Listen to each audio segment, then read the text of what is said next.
So how about a carbon footprint for pets? How does that make you feel? I thought it was bullshit for people in general. So for pets, I guess it sounds like double bullshit to me off the top of my head. Would you be open to it? Do you think that's the right path for humanity to take? Right? Fluffy, you're too big. You have too high of a carbon footprint. Off into the oven you go, right into the incinerator. The world's a better place without you. What is it even? So when you have carbon footprint, doesn't it just mean that you like pay? Isn't it just a monetary thing where it's like, oh, we have this much extra carbon, so we'll pay a company that uses less carbon for some of their like carbon credits. And that, I mean, it's just it's an arbitrary measurement. Like, oh, you use hairspray and you use your car every day, so your carbon footprint is now whatever the fucking number they assign to you based on that, right? Okay. But for an individual case, person, it means nothing, right? Well, no, it shouldn't. It's fucking but I know that this carbon footprint thing is being thrown or has been thrown around for a long time now in especially leftist circles, right? We gotta lower our carbon footprint. We gotta build windmills and shit like that. We gotta get rid of nuclear power plants because apparently they have carbon footprints. And we don't know how energy works, but that's a carbon footprint. This is a carbon footprint. And now Fluffy has a carbon footprint, so we gotta get rid of Fluffy because fuck that cat. It's too fat. Eats too much shit.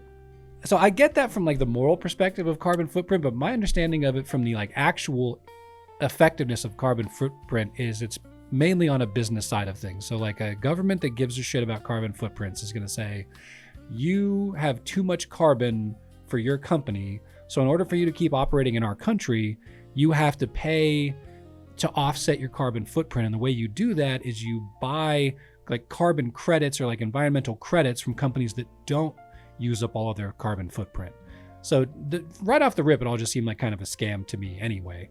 But down to an individual thing, I think that's purely to make you feel guilty about like your impact on the environment. Like no human is going to be anywhere near the impact of like a one single shipping container or one single cargo ship, like making one trip across the ocean. So I feel most of this discussion is all about getting people to buy something or vote for somebody so that they can feel better about themselves. You know, people don't go to church much anymore. So how else can you feel holy and in tune with what is righteous? Well, carbon footprint, gotta lower that. You know, I don't use hairspray anymore, and I donate $5 to some fucking green emissions foundation. So now I'm holy. But you know, as to your question specifically about what that means in this case, since we're talking about an individual, in this case a pet, we got a clip. So why don't we roll the clip and let's see how enlightened we are after that's done. All right, Randy, bring it up. Let's see what we got. So I got clip of cat. Let's give it sound at the beginning. Okay, so this is from the Associated Press. The tweet says, pets have a pretty sizable climate impact. Compared to fucking what? I would love to know. But not all carbon paw prints are created equal. Oh, we're a little cheeky. So if you're looking to get a pet, which ones emit the least? Is this supposed to be what we care about when we get a pet? Not what's good for my family, what's going to bite the neighborhood kids. No, what's got a low carbon footprint? And if you've already got one, how do you make sure it has the smallest foot or paw print? There are some options. Okay, let's see the video. Pets bring us joy, but they also leave a surprising paw print on the planet. Now, when it comes to those environmental impacts, it's their food, basically, and in particular, the ingredients in their food. Dogs and cats both eat pretty highly meat-based diet. Oh, okay. Of course. It's all about meat bad. I should have fucking realized. Okay. Hey, actually scroll down a little bit. I think there's a community note on this shit. Let me read this off. Billy Nichols, however you pronounce that, the activist whose views are aired in this video, is a sales consultant for a plant-based dog food company, Omnipet. So they're just trying to shame you into buying their horse shit. I love these community notes. This could not be. Yes, I found it helpful. How do I rate it? Is this note helpful? Yeah.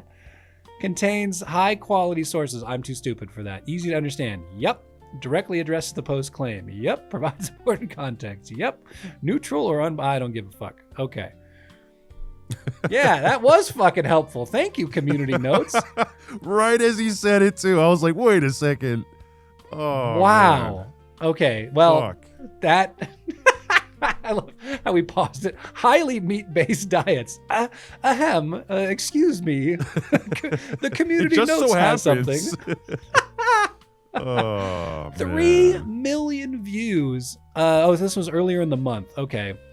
So, and what they're showing actually in the back there, that LID diet from Natural Balance, that's actually what I use for my dogs. This hits home because those are exactly the ingredients or the bags that I buy because my cat has an allergy. So I buy these LID diets from Natural Balance, and I would have to say they're fucking great. At the time I bought them, I had adopted a cat, and both cats were having like bad allergic reactions that took us thousands of dollars in vet visits to diagnose, and they never figured it out. They cut like autopsies off of his skin. They put cones on him so he couldn't scratch himself. All that shit went away when we found this LID diet. So if this guy is going to be slandering Natural Balance, like, I'm really going to take exception to that, because that shit was less expensive than what the vet told us to use, and it completely cured my pet's illnesses. So I'm curious to hear how this is like fucking ruining the planet or whatever it's happening. All right. I don't know. Personally, I find it to be animal abuse to like feed your dog or cat some like plant-based slop instead of, what they're actually supposed to be eating. That's a good point too. I've never seen an animal out in the wild like just go after, a big piece of grass instead of chasing a rabbit. Unless they're like, they have an upset stomach or something, for dogs, I mean. Yeah. They'll eat grass if they got some sort of stomach issue, but that's doesn't mean you need to make feed them it puke. to them every day in some fucking slop. No, but they eat grass to make themselves vomit, is my understanding. They know when they're having an upset stomach, so they eat some grass to help them puke it up. That's the only time they eat grass, or just like to taste the water on it. At least my dogs. But some guy posted this annual carbon footprint estimates: 100 puppies, 0.77 tons of CO2 per year. 100 journalists, 18. That's pretty good. Fuck, man. X is more. Okay, I got to use X more. This is actually pretty fun. Okay. Let's continue on and hear what Billy Nicholas has to say. As soon as he started speaking with that super femme fucking British accent, kind of looking like a little girl, I was suspicious. I knew this was going to be going in like a plant-based direction. And what do we know about meat? It's one of the key drivers of climate change. Oh my God. Oh, fuck off. Is that... No. Okay. This whole idea that like meat is driving climate change, I feel like goes in circles. Like it goes and it comes and it goes and it comes. Sometimes it's like the popular theory and sometimes it's just like washed out completely. So are we back to that now? Is this the same thing as them thinking cow farts are the problem? Or is it like... Well, remember in the 90s where they were saying the ozone layer is disappearing because there's some fucking hole in it that's shining onto Australia or something? Yeah, that was from they were like, CFCs. in 5 years, because we use hairspray and cows fart, the ozone layer is going to disappear. We're going to fucking cook. They used to blame it on dinosaur farts, What happened to that? We fixed it. Okay, so that particular thing... We fixed it. How did we fix it? They banned still CFCs. Have climate change. Oh, that I don't know. But so they banned CFCs, and then that was like in the 90s, 96. And they said that, they are showing like visible evidence that the ozone layer is fixing after this. But that's all it took. Well, no, I mean, it took 30 years. Like they stopped it in the 90s, and now they're saying it's starting to heal, and it's going to finish healing in like another 25 years. So it didn't fix it, but apparently it was the right thing. But yeah, exactly. Climate change is still happening. There's a bunch of other like claims about why the temperature goes up. Like from what I've seen, the temperature is going up inside of like the human lifespan. But I personally haven't seen any indication that this is not a natural fluctuation of planet temperature, or B, that there's some other like larger driving factor to it. People will show like, oh, this is how much CO2 is in the atmosphere based on these other times, and here's how much the temperature goes up. It's like, yeah, that's a very valid point to make, and it seems like the numbers coincide, but I've never seen any we don't have any evidence outside of our own human time frame, so we can't really point to anything and say, see, look, if back at this time, we could have had low CO2 and it would have been like this. For all we know, the temperatures were just different at that time.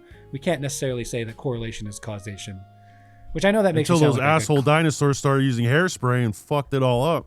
They literally used to blame dinosaur farts. Part of it was dinosaur farts were the big thing. And I don't know if we've talked about this before, but do you remember Leonard Nimoy coming on television and warning everyone that we might freeze to death because an ice age is coming? Wasn't that in the 70s? Yeah. So I remember it was global cooling. It was. Then it went to climate change. Then it went to the ozone. Then it went to global warming, and then it's just back to climate change. 1978. 8 times in the past million years, it has advanced and retreated with clockwork regularity. So what he's talking about there is the ice age is expanding and retreating with clockwork regularity. I remember all this shit. So this is a legitimate warning that the ice age is coming, and that we're all going to freeze to death coming soon. And then you can juxtapose this with Carl Sagan, I think it was, in front of Congress, warning everybody that humans are going to cause the climate to heat up. So you can find obviously I would say Carl Sagan's a better source than Leonard Nimoy, but you can see that the panic has gone in both directions, since we've been able to panic about this stuff. So it's hard for me to say definitively that yes, humans are definitely ruining the planet and causing it to rot and all this stuff. Because yeah, it could just be another swing, right in the 70s we were cold, in the 2020s we're hot, maybe in the 2060s it's all gonna be fucking cold again. I don't know. But yeah, it's crazy to me that they can definitively tie in dog food. The mass production of fucking dog food as a driver of climate change. Okay, so let's let this jackass continue. I'm sorry, Billy Nichols, I shouldn't say that. You're probably a very lovely man. What else do pets do? We have to feed them. I think that's why it's number one. Agriculture and where food comes from and ingredients has a huge impact. But our choices go beyond the food bowl. Even how we bring pets into our homes matters. If there are dogs in the world that already exist that need homes, it seems to be a more responsible decision for the planet than going through a breeder. What are they fucking talking about? No one has environmental impact in their mind when they decide to rescue a dog. Am I stupid? Maybe we just aged out of that fucking horse shit. When I go to adopt a dog, it's because there's a dog that has no family and I would like to have a dog. I'm not out there oh yeah, but does a Chihuahua eat more fucking cow meat than a husky? Or I just feel like this is so backwards. The whole discussion I've ever had. I love the condescending chuckle too. I don't know if you caught that. She's like, dog food? It's fuck off with that. I just want to clarify that we didn't cut this at all. That's how the clip goes. That wasn't a Randy maneuver. They just immediately cut to this girl going, what else do pets do? What do you mean, what else do? Where was the rest of that conversation? Pets don't do anything. They're fucking pets. What are we talking about? You buy them because you want them in your house. It's a luxury asshole item. Dogs eating meat. I know. And her question about what else do they do is do they do anything that helps reduce the carbon in the world? Is that what she's dude, I don't even know what's trying to be implied here. But the premise that we're going into the dog adoption process with carbon impact or what's the word I'm looking for? Climate footprint. impact. Oh yeah, carbon footprint on our mind is obviously we're going in there with will this dog bite my kid? Will this dog be good for visitors? And will they bark when somebody tries to break in? That was it for me. I don't know. When you go dog shopping, what's your prime concern? I want to know if Fluffy eats meat or plants. Well, and how much it farts. I need a measurement. I need a time schedule. I need it all. If you feed it a bunch of plants and like fish and shit, it's going to fart a lot because that is not what its stomach is made for. I feel so bad for dogs that are forced to eat plants. That, man.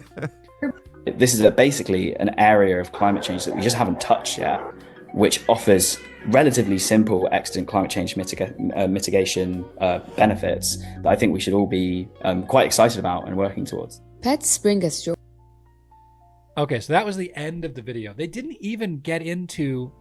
Okay, so the whole premise here is just give your pets plants. Because obviously he's an omni-pet guy, or he's an activist. So he's pushing plants, or pets should be on plants, which I don't know if you've ever seen somebody, like some of these videos that people have made. They made like TikToks where they claim that their dog is vegan, and they'll be like, I'll prove it to everybody. I'm gonna give my dog 2 plates and we'll see which one my dog goes for. And they'll get like some rotten fucking bologna from like 7 days out past its date, and they'll put that shit in a plate, and then next to it they'll get like the most primo bowl of grains and Soy berries slop. and shit. Yeah. And then the dog will every time go for that rancid ancient piece of bologna, and then of course it spoils the whole like TikTok premise every time it happens. But I've seen this over and over again. Like I've never seen a pet in my life that would go for a plant over a piece of meat. It's painfully stupid that people would try to push this. And like there's no way that pets aren't suffering from this. If you force a pet to eat... No, if you look at the average vegan, like, I mean, it's true. torture, man. I mean, yeah, if we assume that there's enough biological similarity between a dog and a human, then I've seen everything I need to know from human vegans. No matter how much you hate journalists, it's not enough. It's never enough. It could never be enough.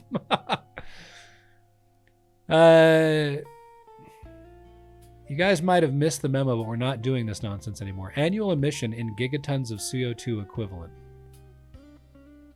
So this is kind of what I'm talking about, though.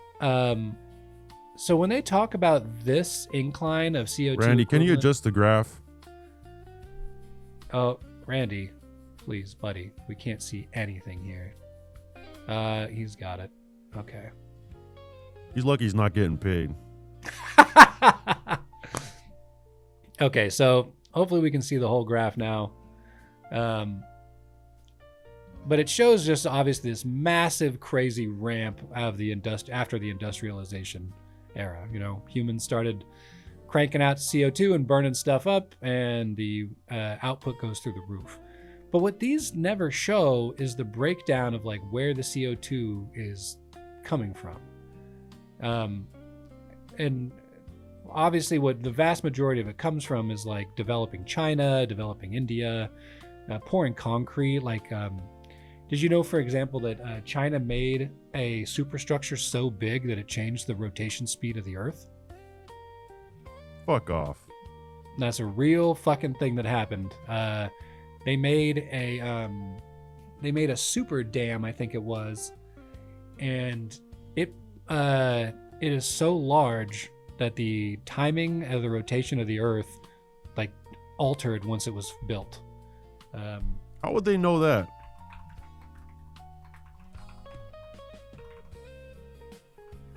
What, measuring the sun, some shit? Yes, the Three Gorges Dam in China has slightly altered Earth's rotation by slowing it down, an effect confirmed by NASA. This occurs because the massive amount of water collected in the reservoir represents a significant redistribution of mass, which increases Earth's moment of inertia, causing it to spin more slowly. The change in day length has an increase of about 0.06 microseconds, a negative amount from human perception, but potentially significant for precise timekeeping like clocks. So, yeah, they've blocked up so much water and held it off from where it would normally have distributed that they're claiming basically that Earth got a lopsided weight on its side, and that's caused it to wobble a bit in its rotation and slowed down the daily rotation. Well, China's always fucking shit up for the rest of us, so that's nothing new. Well, that's kind of what I'm getting at, though, is like forcing your cats to eat fucking plants is going to have such a non-impact compared to like how much shipping or how much a shipping ship, I guess, actually produces. So the shipping container that got sent to the quartering, no it's shit. worth more of a carbon footprint than your fucking cat. Shipping ships. Okay. So if we look at it says ships, I'm just going to use the AI overview for all this just to simplify it, but obviously we can go back later and check this out. But it's saying that 858 million tons of CO2 based on in 2022 data. So if we look at that and then say emitted by consumer cars, so it was 858 million tons for shipping. And then this is only what, 4 point, yeah. So this is 200 times less.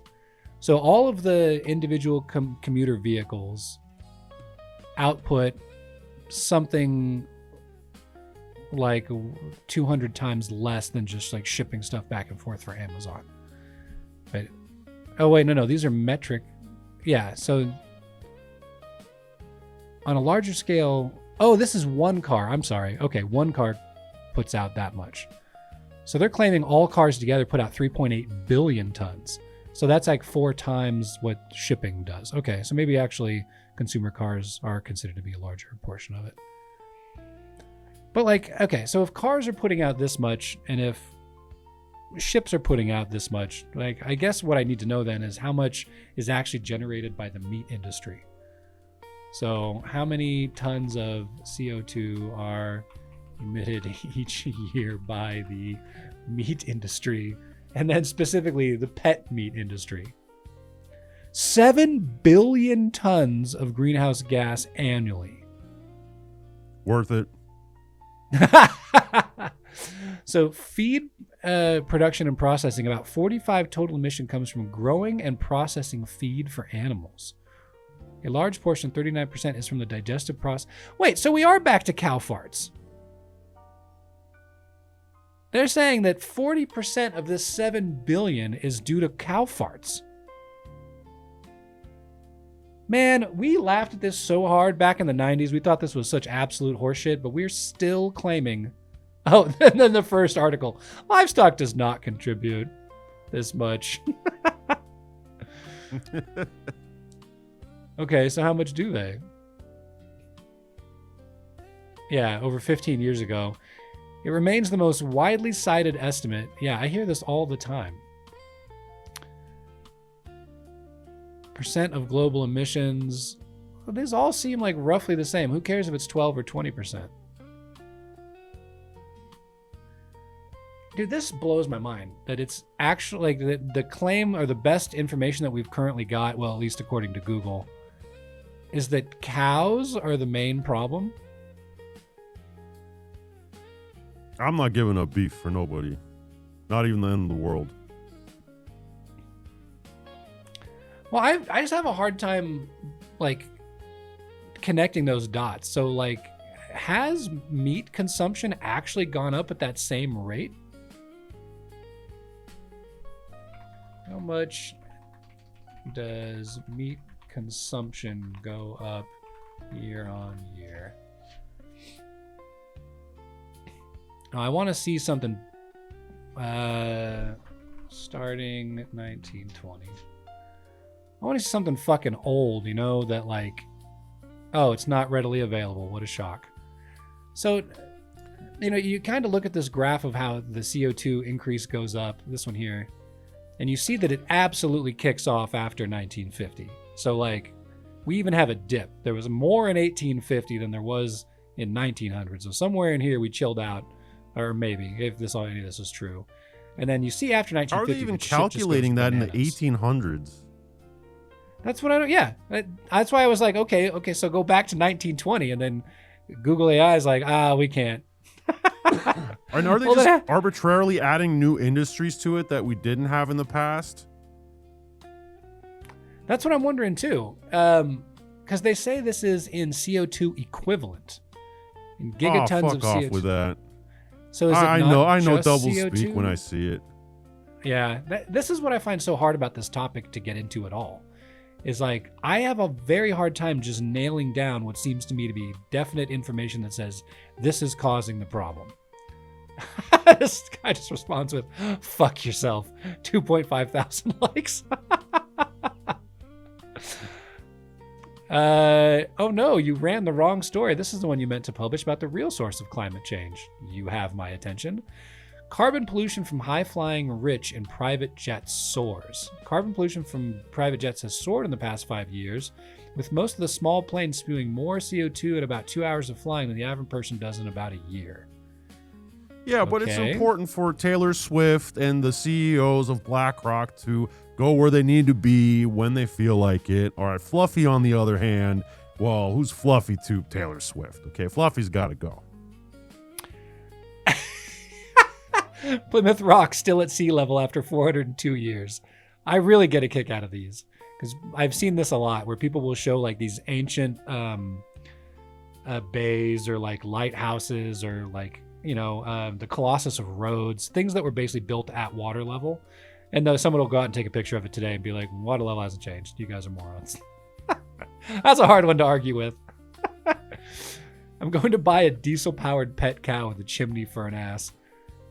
Okay. I'm hoping somebody provides some real information. Carbon emissions don't matter. Climate change is a grift to get money and centralized power.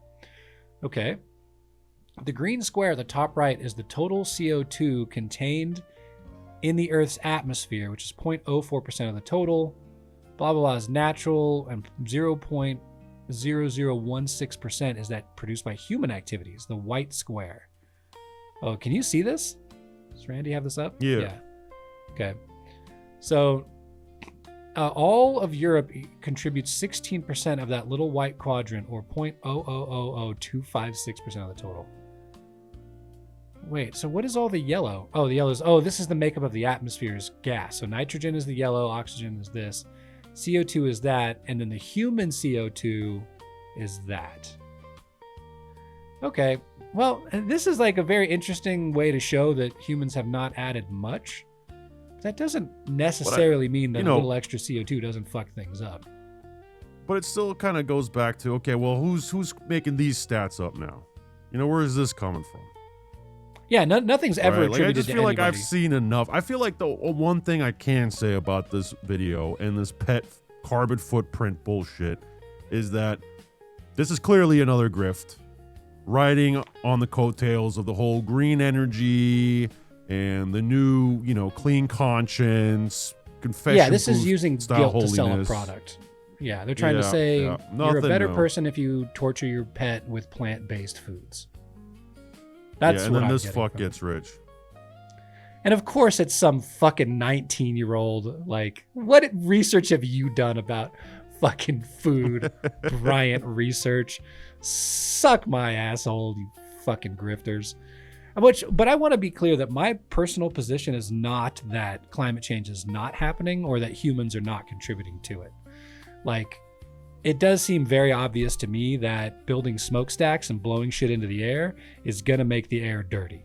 Like, I feel like that's very simple. I'm not trying to claim that that's not the case, but it is hard for me to like process and attribute that, like all the climate change, to these much like more obscure areas like feeding livestock or, cow farts. Like, that's a lot harder for me to get my head around. But I don't know. Maybe I'm just being an ignorant old fud. Who knows? What a fucking grift. Man, we're in the wrong business.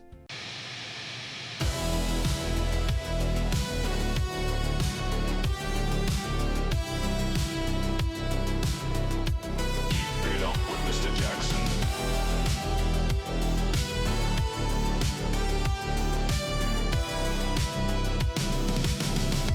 Keeping up with Mr. Jackson.